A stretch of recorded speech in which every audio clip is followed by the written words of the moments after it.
Southeast Asia is a big place. It's often geographically divided between maritime Southeast Asia and mainland Southeast Asia. And something weird is happening in mainland Southeast Asia when you pay closer attention to it on a population density map. There's this sort of population void that's going on in the center of Southeast Asia that roughly lines up with the borders of Laos and Cambodia. Indeed, both of these countries have tiny populations in comparison to their immediate, similarly sized neighbors. While Laos only has a small population of 7.9 million people and Cambodia about 17.6 million people, Thailand to their west has a much larger population of 71.6 million people, while Vietnam to their east has an even bigger population than that at 101.6 million people, making it among the most heavily populated countries in the world. And then the differences between them in terms of population density are even more stark. Vietnam has an average population density of about 322 people per square kilometer, making it the population anchor of mainland Southeast Asia and making it about as densely populated as other crowded countries like Japan and Pakistan.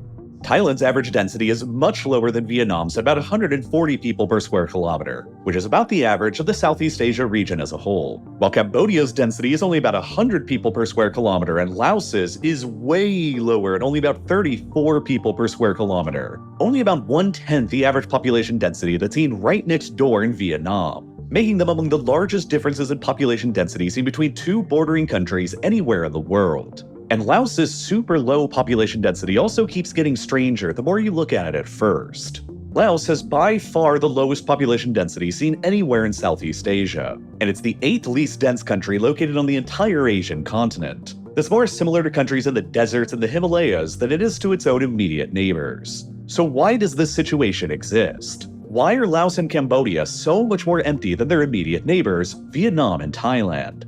For one thing, there are several notable geographic differences between these countries, especially in the case of Laos. With an average nationwide elevation of 710 meters above sea level, Laos is way more mountainous than any other country in Southeast Asia is. And it's just as covered by dense jungles as well, meaning that the extensive mountain and jungle cover all across Laos makes developing its land more difficult and expensive than elsewhere in the region. Largely because of all these mountains and jungles, Laos also has by far the lowest amount of arable land in mainland Southeast Asia as well. Only 6.2% of Laos's territory is considered to be arable and suitable for agriculture, compared to more than 20% of Vietnam's land, 22% of Cambodia's, and more than 30% of Thailand's land. And because Laos is also geographically smaller than these other countries are, that means that Laos has only a tiny fraction of the amount of available land for agriculture as these other countries do. Laos has only about 1/3 of Cambodia's arable land, 1/5 of Vietnam's arable land, and only about 1/10 of Thailand's massive amount of arable land.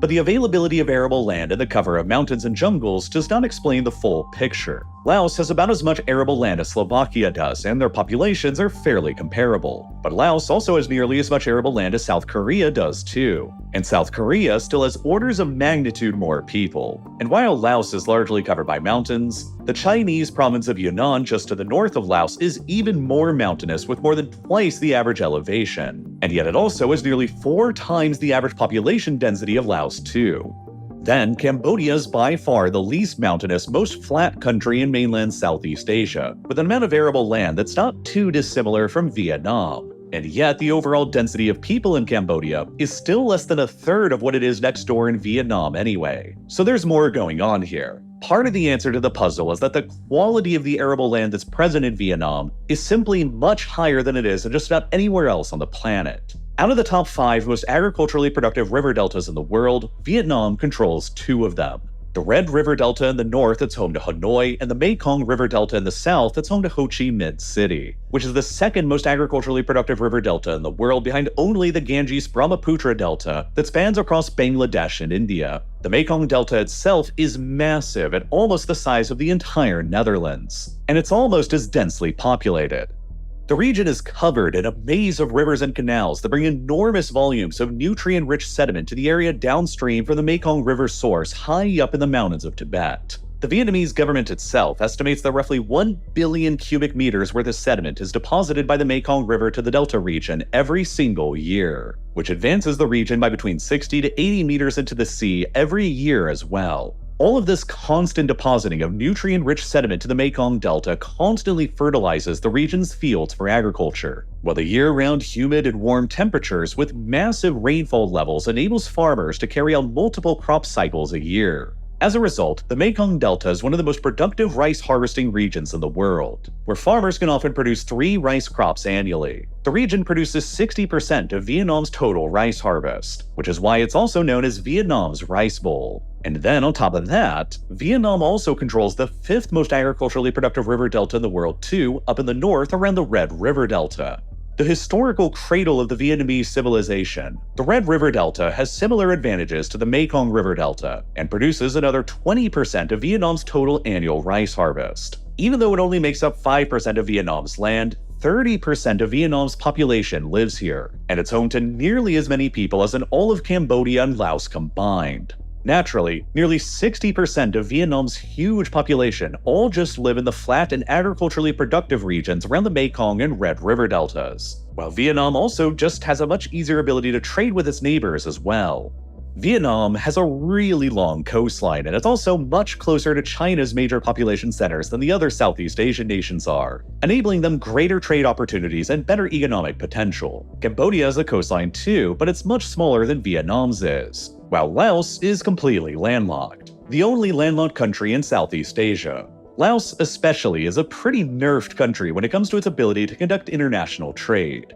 Not only is the country landlocked and has no direct access to the sea, but its borders along China, Myanmar, Vietnam, and much of Thailand and Cambodia are all almost totally covered by mountains, further boxing the country in its ability to conduct trade. To put the scale of Laos's isolation from its neighbors into perspective for you, its mountainous border with Vietnam is so remote and difficult to access that there is an entire species of megafauna that lives there that went completely undiscovered by mainstream science until the 1990s. The sola is a large bovine creature that often weighs around 100 kilograms, and their range is believed to extend across the remote border region between Laos and Vietnam. Despite this, and despite tens of millions of people living in Vietnam nearby, the sola to date is the most recent living megafauna to ever be discovered by mainstream science, being only first reported on in 1992 and only first photographed and categorized in 1993, with very, very few photographs of it being taken ever since.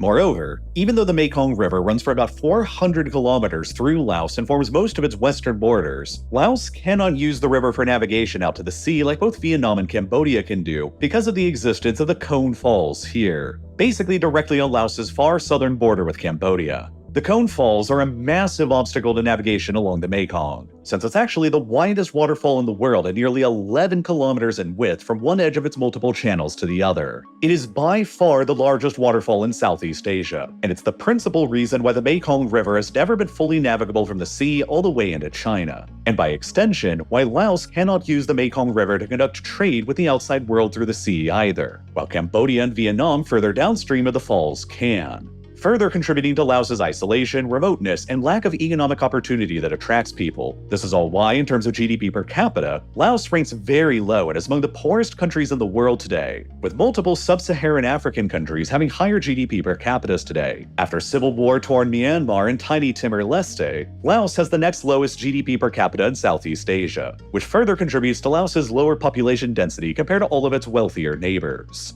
To an extent, these geographic differences explain part of the relative emptiness of Laos in particular, but they don't fully explain the relative emptiness of Cambodia, which basically doesn't have any of the geographic handicaps that Laos has. Cambodia isn't landlocked, it has a major navigable river from the interior to the ocean. It's not covered by mountains that inhibit development, and it has tons of fertile arable land. And yet, it still has only about 1/3 of the population density of Vietnam. In order to fully explain Cambodia's present demographic situation, we have to dive back into Cambodia's deeply troubled history. A very long time ago, the primary ethnic group of modern Cambodia, the Khmer, geopolitically dominated Southeast Asia. The Khmer Empire at its height in the late 13th century controlled most of modern-day Thailand and Laos and southern Vietnam, including the whole of the Mekong Delta. But shortly afterwards, the Khmer Empire entered into a period of steep decline and collapsed during the 15th century around 600 years ago and entered into a sort of dark age. The Vietnamese then began expanding and colonizing south during this period of Khmer weakness, while the flat ground of Cambodia itself became a frequent battleground between the Vietnamese and the Thai on either side of them, which kept Cambodia's population lower than it otherwise would have been under more stable conditions.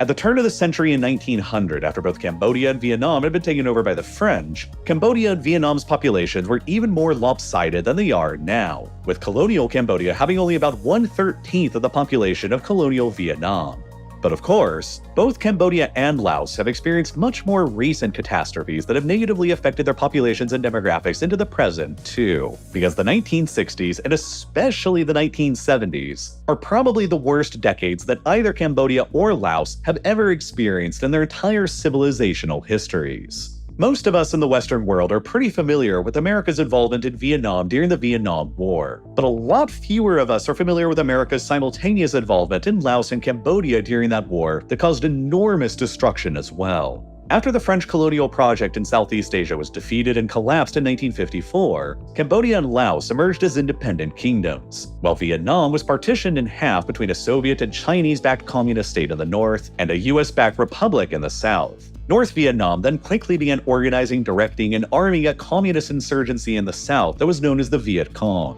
And in order to supply and reinforce them around the heavily militarized north-south border, North Vietnam began supporting another communist insurgency in neighboring Laos called the Pathet Lao. And then they invaded Laos in 1958 to establish what became known as the Ho Chi Minh Trail, a complex network of roads and trails that they built through the sparsely inhabited mountains and jungles of southeastern Laos. The existence of the Ho Chi Minh Trail and its use by North Vietnam to supply and reinforce the Viet Cong proved to be a major challenge to the US support of South Vietnam, especially because in 1962, the US signed an international agreement where they promised that they would respect Laos's neutrality and never invade the country. So, rather than directly invading Laos with ground troops to try and disrupt the Ho Chi Minh Trail that way, the US and the CIA decided to initiate a covert and massive aerial bombing campaign of the country instead that began in 1964. For the next 9 years, until the US finally withdrew their troops from South Vietnam, the US Air Force carried out the largest and most overwhelming bombing campaign in human history across Vietnam, Laos, and Cambodia all alike.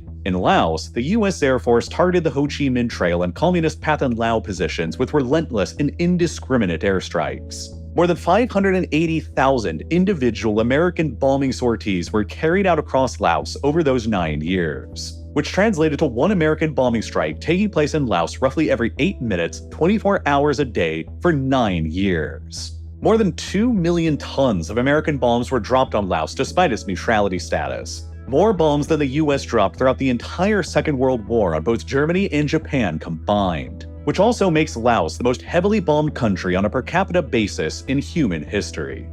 Virtually all of the bombs that the US dropped on Laos during this time period were also cluster munitions, which detonated in the air shortly before impact and sprayed dozens of miniaturized bomblets across the ground below. The US used these cluster munitions to try and destroy as much of the Ho Chi Minh Trail's usability to the North Vietnamese forces as possible. But as a result, the US also dropped an estimated 270 million of those little miniaturized bomblets across Laos's territory, and it's believed that roughly 30% of them failed to detonate upon impact, which means that about 80 million of those small American bomblets have remained hidden and active across Laos to this very day, leaving behind roughly 30% of Laos's territory that is still believed to be infected by massive volumes of unexploded ordnance. Because it was run covertly by the CIA in order to prevent the American public from ever learning about it, the US government only formally acknowledged its secret bombing campaign in Laos in 1971, 7 years after it first began, and they didn't just target militant Viet Cong routes either.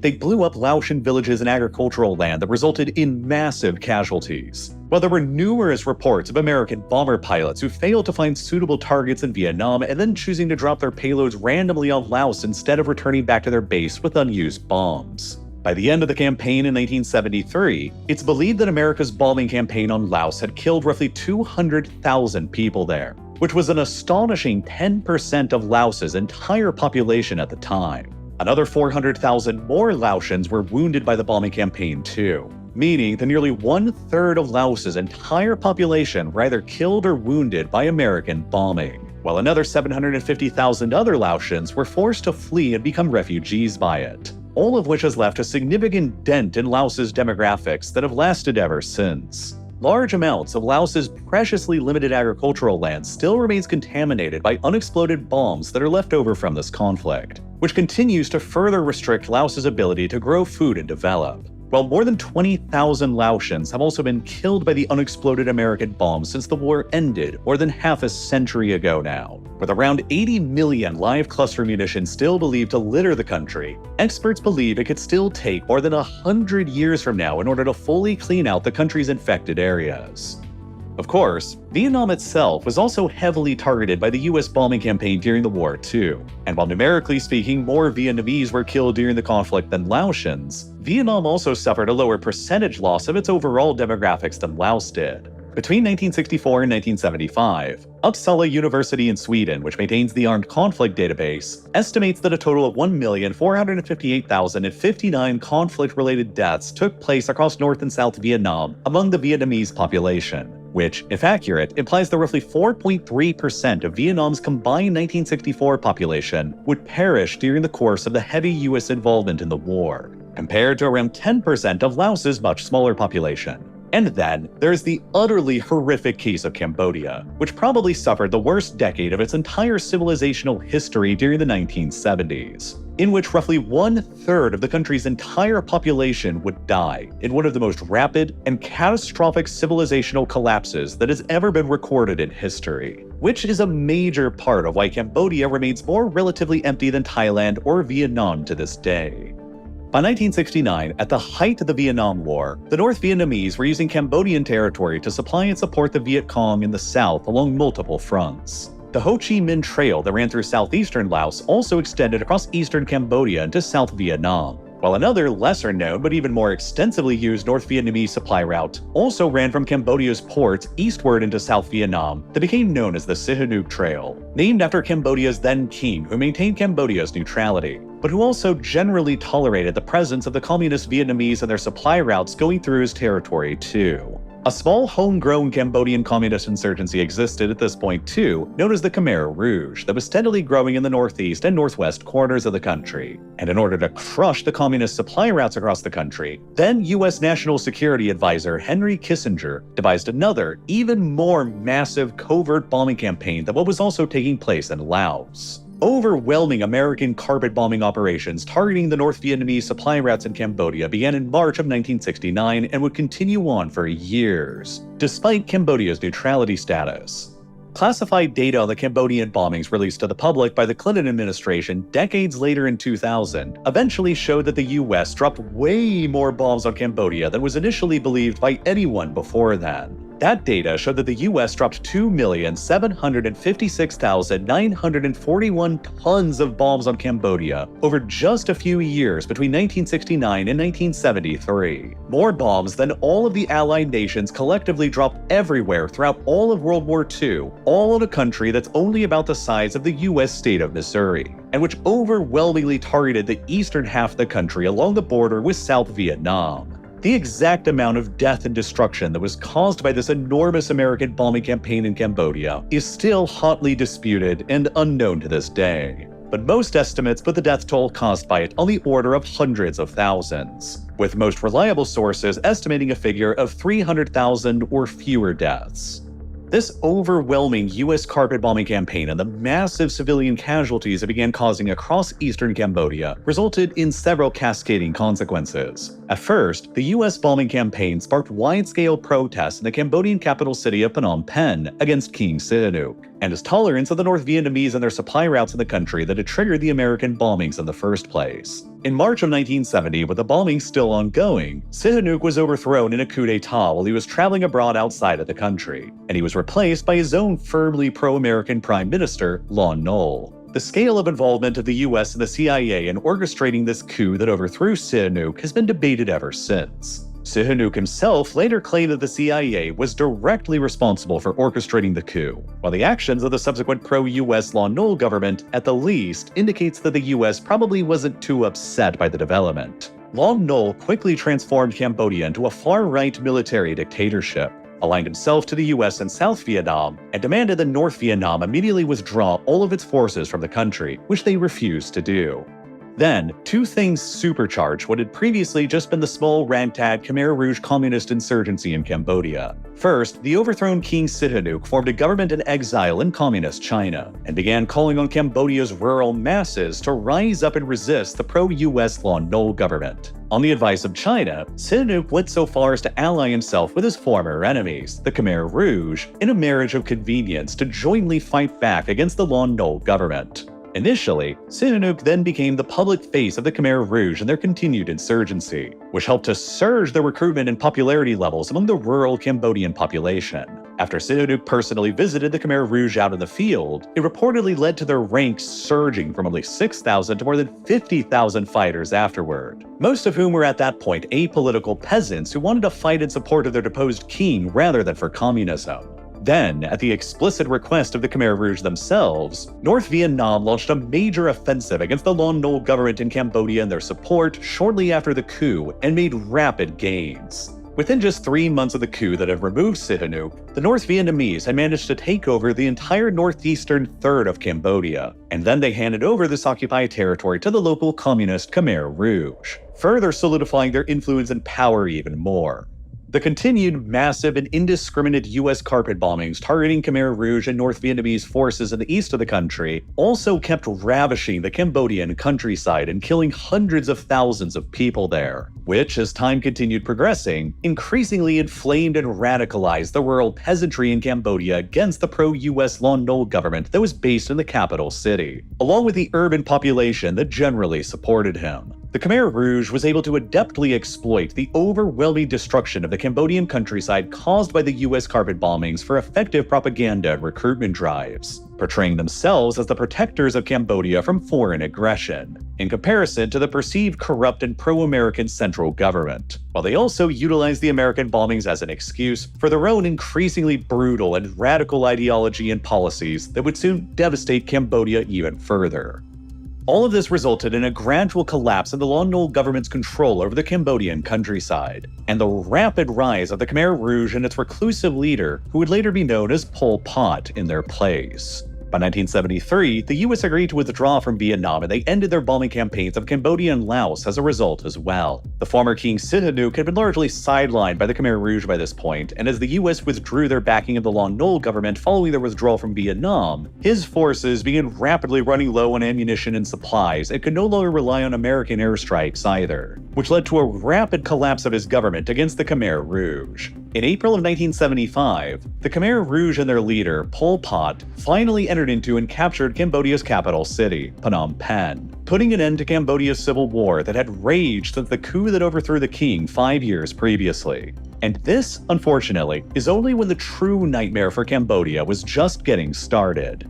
Upon their seizure of power, the Khmer Rouge proclaimed the establishment of a new state in Cambodia that they called Democratic Kampuchea, which would become their canvas for arguably the most radical societal transformation ever attempted in human history. Pol Pot and the new Khmer Rouge regime immediately proclaimed that 1975 was henceforth going to be known as Year Zero, the beginning of a completely new era in Cambodia's civilizational history, in which everything that existed beforehand was going to be completely destroyed and eradicated. Year Zero was intended by the regime to be a complete and thorough reset of all Cambodian civilization starting back from scratch, wherein all former cultures and traditions in the country would be totally destroyed, and Cambodia would be transformed back into a pre-industrial, agrarian utopia, free from all notion of classes and any knowledge of outside Western and capitalist ideas that they regarded as having corrupted Cambodian society. In its place, a new revolutionary culture promoted by the regime would replace it from scratch.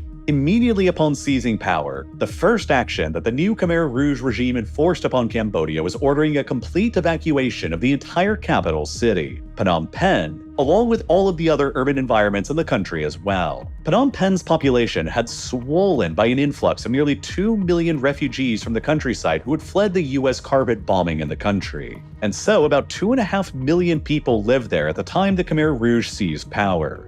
Nonetheless, the Khmer Rouge forced nearly everyone to leave the city and to relocate themselves into the rural countryside, choking the roads out of the city with legions of refugees and leaving Phnom Penh almost completely abandoned. The The Khmer Rouge viewed the urban population in Cambodia with deep-seated resentment and suspicion, based on the fact that Phnom Penh had been the base of support for the previous Lon Nol government that had aligned itself with the US and welcomed the American carpet bombings that had ravaged the Cambodian countryside. Urban city dwellers were generally treated by the regime as potential spies and traitors, and they were anathema to the Khmer Rouge's ambition to transform Cambodia into a nation of peasants. The urban city dwellers in Cambodia who were forced into the countryside were referred to by the Khmer Rouge as new people, in contrast to the rural peasants in the countryside that they called base people. These so-called new people were ordered by the Khmer Rouge to return back to the countryside for work, which is why they called them the new people, since they were new to the countryside where the Khmer Rouge had originated from.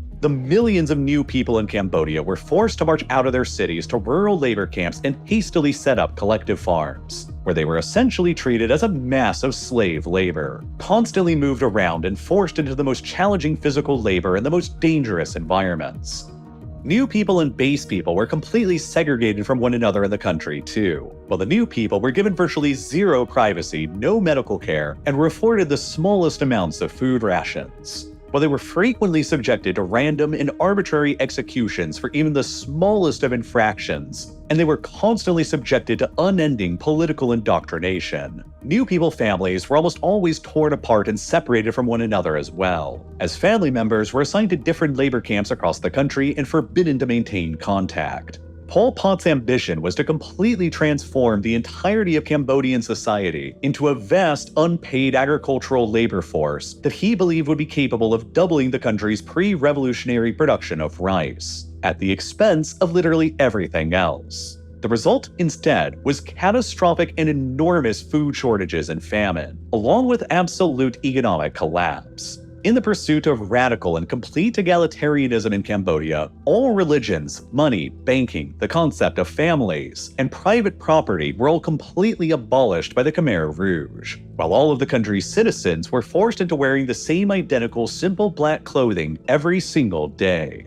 The only acceptable lifestyle under the Khmer Rouge was that of the agricultural rural peasant, and so all of the country's factories, schools, universities, and hospitals were shut down by them, while anyone who attempted to preserve them or resist in any way was ruthlessly persecuted. Cambodia was to be utterly isolated from the rest of the outside world in order to eliminate all outside influence. Nobody was allowed to travel anywhere or to leave the country without explicit government permission, while all knowledge of anything in the country prior to year zero was prohibited. The regime attempted to destroy all recorded memory of society in Cambodia before year zero by destroying books and even by outlawing publishing, while even wearing eyeglasses was criminalized as they felt it was a sign that someone might habitually read books from before year zero.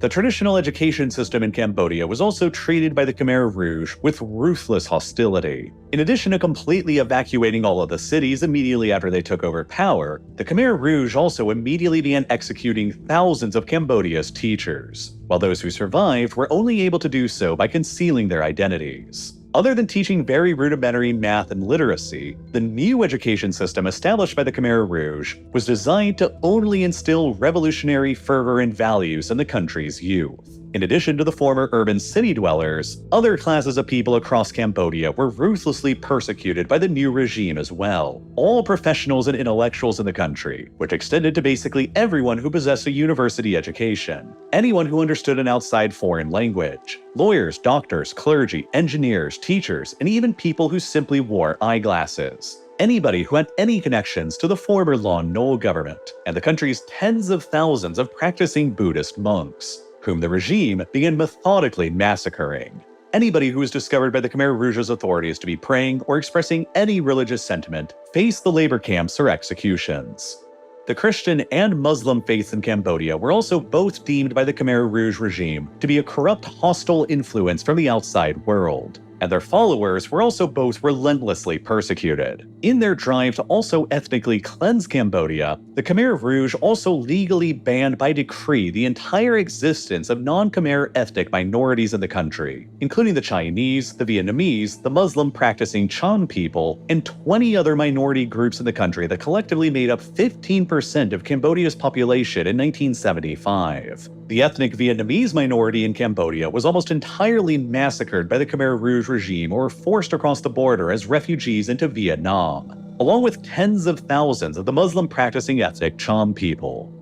By 1976, within just 1 year of the Khmer Rouge taking over the country, famine in Cambodia was already evident and food was scarce for the entire civilian population, as the little food that was produced was given top priority to the army and even exported abroad to earn money for weapons. The closure of all of the country's hospitals and the persecution of all of the country's doctors completely crashed Cambodia's healthcare infrastructure and sanitation, while the vast numbers of internal enemies in the country declared by the Khmer Rouge led to an almost unbelievable level of executions and killings that have rarely been seen in history before or since. All across the remote rural areas of the country, the Khmer Rouge regime engaged in mass executions of their declared enemies and so-called new people in infamous areas that have since become known as the Cambodian killing fields. Within only the short 3 years and 10 months that the Khmer Rouge regime survived for in Cambodia, and across more than 20,000 known locations of mass graves that have been discovered in the rural killing fields, the regime deliberately executed a staggering total of at least 1,386,734 of their own people, equivalent to about 18% of the entire Cambodian population at the time they took power in 1975. All on its own, a higher percentage of death inflicted on Cambodia's own population than Poland suffered during the entire 6 years of the Second World War. And in addition to the enormous numbers of deliberate executions, runaway famine and rampant diseases because of the Khmer Rouge's misguided policies claimed hundreds of thousands of other lives in Cambodia during their short rule as well. Adding in these numbers, the generally cited total death toll in Cambodia that was caused by the Khmer Rouge regime through executions, overworked labor, starvation, and disease during the 3 years and 10 months that they ruled the country is around 2 million people, equal to about 26% of the entire country's 1975 population getting wiped out. More than 2.5 times the percentage of total population lost in Rwanda during the genocide they experienced in the 1990s. Which is why the events that took place in Cambodia under the Khmer Rouge's regime is often called the Cambodian Genocide. Hundreds of thousands of other Cambodians also fled the country during this time period into Thailand and Vietnam, and also to the US, France, and Australia as refugees, many of whom never again returned back to the country. The enormous chaos and upheaval caused by the Khmer Rouge's policies also led to an absolute cratering in Cambodia's fertility rate, down to somewhere between 1/2 to 3/4 of Cambodia's pre-war levels, which suggests that during the 3 years and 10 months that the Khmer Rouge regime survived, there were somewhere between 300,000 and 600,000 births that never happened that probably otherwise would have, further contributing to Cambodia's present demographic state and relative emptiness compared to its neighbors. In late 1978, drunk on their own ambitions and brutality, the Khmer Rouge's delusions of grandeur led them to believe that they could also somehow restore the ancient Khmer Empire's borders across Southeast Asia from 7 centuries prior, that extended across modern-day Thailand, Laos, and southern Vietnam. These delusions among the Khmer Rouge regime eventually led to a rapid deterioration in their relations with their former allies who had catapulted them into power, Communist Vietnam. As the Khmer Rouge massacred tens of thousands of ethnic Vietnamese within Cambodia, border clashes between Khmer Rouge troops and Vietnamese troops escalated along all of Cambodia's borders in 1977. And then in April of 1978, Khmer Rouge troops actually invaded Vietnam across the border, where in just 12 days, they'd massacred 3,157 Vietnamese civilians. Vietnam finally decided that that attack effectively constituted an act of war. And by October of that year, no longer willing to tolerate a hostile and belligerent regime next door, Vietnam decided to launch a full-scale invasion of Cambodia to topple the Khmer Rouge regime and its violent excesses by force. The battle-hardened Vietnamese army that was well-equipped by the Soviets and that had resisted the American army for decades proved to make rapid work of the inexperienced, starving, and poorly equipped Khmer Rouge troops in Cambodia. Within only a few months, by January of 1979, they had already reached the Cambodian capital while Pol Pot and the remaining Khmer Rouge government fled the city for the mountains and jungles in the northwest along the border with Thailand, where they would maintain an active insurgency into the early 1990s before finally agreeing to peace. Vietnamese troops would then occupy Cambodia for the next decade until 1989 in order to stabilize the country after the catastrophic mismanagement of the Khmer Rouge regime. And the first free elections in Cambodia's entire history were finally held in 1993, which began the current era of a democratic government in the country. Overall, throughout the decade of the 1970s, Cambodia experienced an overwhelming US carpet bombing campaign across the country that likely killed hundreds of thousands of people. A 5-year-long full-scale civil war between a pro-US government and communist insurgents that probably killed several 100,000 more. And then, a hyper-radical Maoist-style regime under Pol Pot and the Khmer Rouge that carried out a genocide that killed another 2 million more people, which collectively resulted in around 1/3 of the Cambodian population in 1970 not surviving by the end of the decade, which has left deep, lasting demographic scars on Cambodian society that can still be clearly seen today on the country's population pyramid. Had the terrible events in the 1970s in Cambodia never taken place, the Cambodian population today would probably have ended up closer to around 25 million people rather than the 17.6 million it actually is. Meaning that all of the devastation suffered in Cambodia during the 1970s has meant that there are a missing 7 million or so people who otherwise would be alive in the country today. In other words, had the events of the 1970s never happened in Cambodia, Cambodia's population density today would probably be about the same as Thailand's and the Southeast Asian average, and it wouldn't be the relative anomaly that it is today.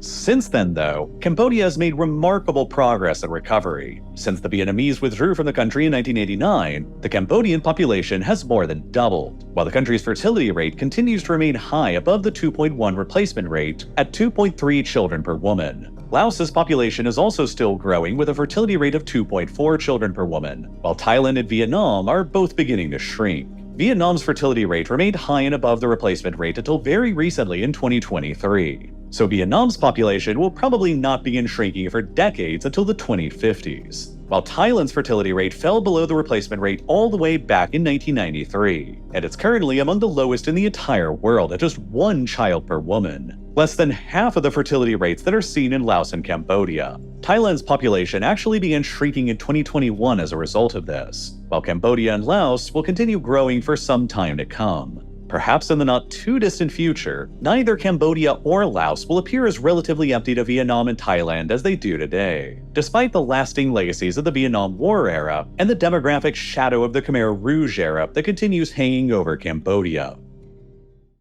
Now, there's a lot of data that goes into producing these kinds of videos. Whether it's visually showing you the scale of the population density that's seen across Southeast Asia today, detailing out where all of the arable land can be found across this region, or showing you where American bombing campaigns took place in eastern Cambodia that triggered that country's instability and the rise of the Khmer Rouge, the ability to actually visualize raw data like this on the map instead of just reading about it in text format is exactly what makes learning about these kinds of complicated geopolitical subjects so fascinating to me. And it's why the Exploring Data Visually course is one of my favorite courses that I've ever taken with this video sponsor, Brilliant. They start out by teaching you some real bare-bones fundamentals through interactive exercises and straightforward explanations. Then as you progress, they bring these small concepts together into the bigger process. And soon enough, you have a decent grasp of what originally seemed like a daunting subject. And the same goes for all of the other subjects they cover too, from calculus to artificial intelligence to computer science, advanced physics, geometry, and so much more. I think that Brilliant is perfect for the kind of person who genuinely loves understanding new things, as they get you to the level where you can apply the concepts you learned back into your everyday life. And they also make learning super practical too. Their courses break down into short segments of about 15 minutes, so you can easily use their app to make steady progress in learning while you're commuting or have some free time. So, if you're the type of person who loves learning new things, you can try out everything Brilliant has to offer for free for a full 30 days by clicking the button here on your screen right now, or by visiting brilliant.org/RealLifeLore, or by clicking the link that's down below in the description. And best of all, you'll also get 20% off of an annual premium subscription. It's an incredible way to help support my channel and learn some cool new things at the same time. And as always, thank you so much for watching.